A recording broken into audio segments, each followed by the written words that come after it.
اس سبق کے 3 حصے ہیں۔ دوسری بیعت 72 افراد سے، اجازت ہجرت، قتل کی سازش و ہجرت۔ پہلا حصہ دوسری بیعت 72 افراد سے۔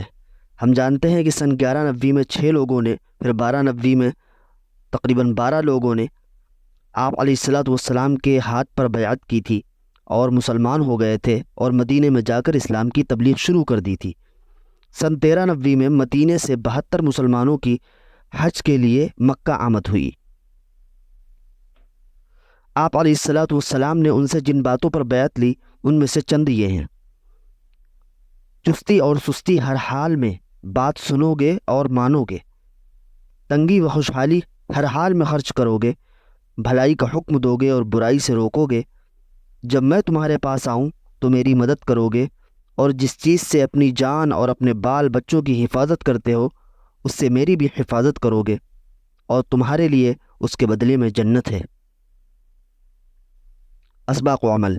بیعت کی ہر بات کی روشنی میں اپنے آپ کو جانچیے تو ہمیں معلوم ہوگا کہ کن چیزوں کی ضرورت پڑتی ہے ایک انسان کو بیعت کرنے میں اور کن چیزوں پر بیعت لی جاتی ہے۔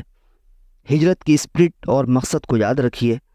رسول اللہ صلی اللہ علیہ وسلم نے فرمایا، مہاجر وہ ہے جو ان کاموں کو چھوڑ دے جن سے اللہ نے منع فرمایا ہے،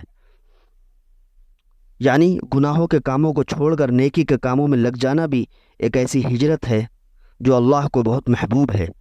حالانکہ حقیقتاً ہجرت وہ ہوتی ہے کہ آدمی ایک ایسی جگہ سے جہاں پر اس کو اسلام کرنے میں مشکلات پیش آ رہی ہوں، وہ اس جگہ سے ہجرت کر کے ایسی جگہ پر جائے جہاں پر اس کا دین و ایمان بھی محفوظ رہ سکے اور وہاں پر وہ آزادی سے اسلام پر عمل بھی کر سکے۔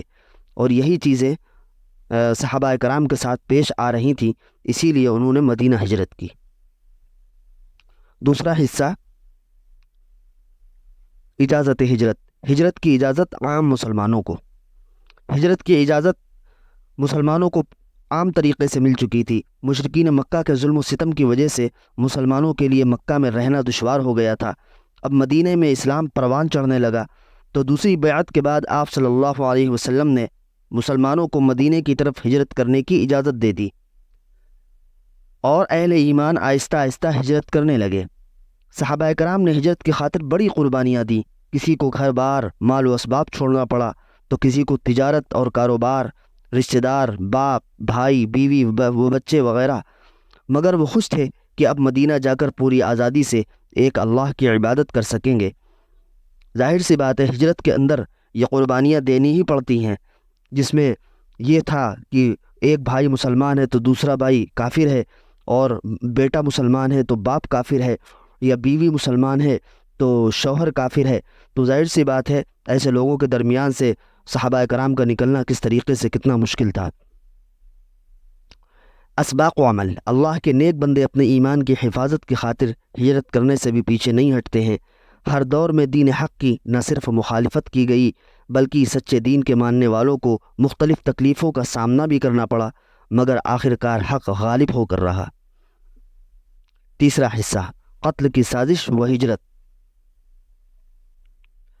قتل کی سازش اور رسول اللہ صلی اللہ علیہ وسلم کی ہجرت۔ جب مشرکین مکہ نے دیکھا کہ مسلمان مدینے میں جمع ہونے لگے تو انہیں ڈر ہوا کہ رسول اللہ صلی اللہ علیہ وسلم وہاں جا کر ایک مضبوط جماعت تیار کر لیں گے اور یہ قریش کے لیے بڑا خطرناک ہوگا۔ اس لیے سن 1490 کے شروع میں قریش کے سرداروں نے نبی کریم صلی اللہ علیہ وسلم کو قتل کرنے کا پلان بنایا، اور اس میں ابلیس لعین بھی شریک تھا۔ جب رات ذرا تاریک ہوئی تو قریش کے 11 لوگ جو مختلف قبیلوں سے تعلق رکھتے تھے اللہ کے نبی علیہ الصلاۃ والسلام کے گھر کے دروازے پر بیٹھ گئے تاکہ رسول اللہ صلی اللہ علیہ وسلم کے سو جانے کے بعد آپ علیہ الصلاۃ والسلام پر ٹوٹ پڑیں۔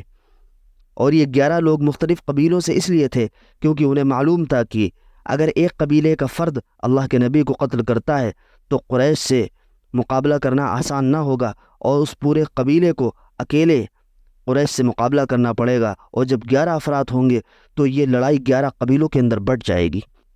قتل کی سازش اور رسول اللہ صلی اللہ علیہ وسلم کی ہجرت۔ اللہ تعالیٰ نے آپ صلی اللہ علیہ وسلم کو اس کی خبر دے دی تھی۔ رسول اکرم صلی اللہ علیہ وسلم نے ایک مٹھی مٹی لے کر ان لوگوں پر ڈالی اور وہ آپ علیہ الصلاۃ والسلام کو دیکھ بھی نہ سکے، اور آپ صلی اللہ علیہ وسلم ان کے درمیان سے اطمینان اور سکون کے ساتھ نکل گئے۔ اور آپ نے اپنی جگہ پر حضرت علی کو لٹال دیا تاکہ جو امانتیں اللہ کے نبی کے پاس تھیں وہ حضرت علی لوگوں کو واپس کر کے مدینہ تشریف لے آئیں۔ آپ صلی اللہ علیہ وسلم سیدھے ابو بکر صدیق کے گھر آئے اور انہیں ساتھ لے کر غار ثور میں پناہ لی۔ 3 دن تک وہیں ٹھہرے رہے۔ یکم ربیع الاول کو مدینہ کی طرف نکل پڑے۔ اسباق و عمل: اسلام کے خلاف ہونے والی چھوٹی بڑی سازشوں سے گھبرانا نہیں چاہیے، بلکہ اللہ کی ذات پر مکمل اعتماد رکھتے ہوئے احتیاطی تدابیر اختیار کرنا چاہیے۔ قرآن: نزول کے اعتبار سے قرآنی پاروں کے 4 بڑے حصے۔ مکی زندگی کے چوتھے دور 11 سے 13 نبوی میں یہ 15 صورتیں نازل ہوئی ہیں۔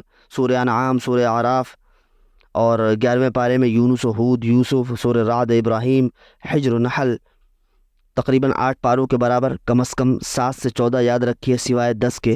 قرآن کا زیادہ تر حصہ ان 3 سالوں میں نازل ہوا، زیادہ تر حصہ۔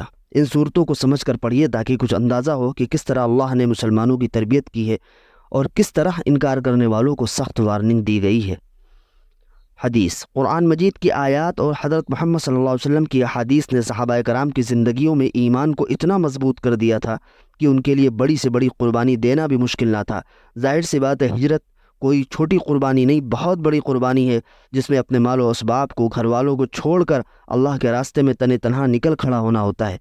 اپنے ایمان کی مضبوطی کے لیے روزانہ کم از کم ایک حدیث ضرور پڑھیے، کیونکہ یہی وہ حکمت کی باتیں ہیں جس کا درس اللہ کے نبی دیا کرتے تھے اور جو زندگیوں کے اندر انقلاب پیدا کر دینے والی ہیں۔ مثلاً آپ علیہ السلام نے فرمایا کہ مسلمان کا بھائی ہوتا ہے، المسلم اخو المسلم۔ اعادہ: ہم نے نبوت کے 13ویں سال کے 3 اہم موضوعات سیکھے ہیں۔ اب دائیں ہاتھ کی تیسری انگلی کے 3 حصوں پر ان کی مشق کیجیے۔ دوسری بیعت 72 سے، نمبر 2 اجازت ہجرت، نمبر 3 قتل کی سازش و ہجرت۔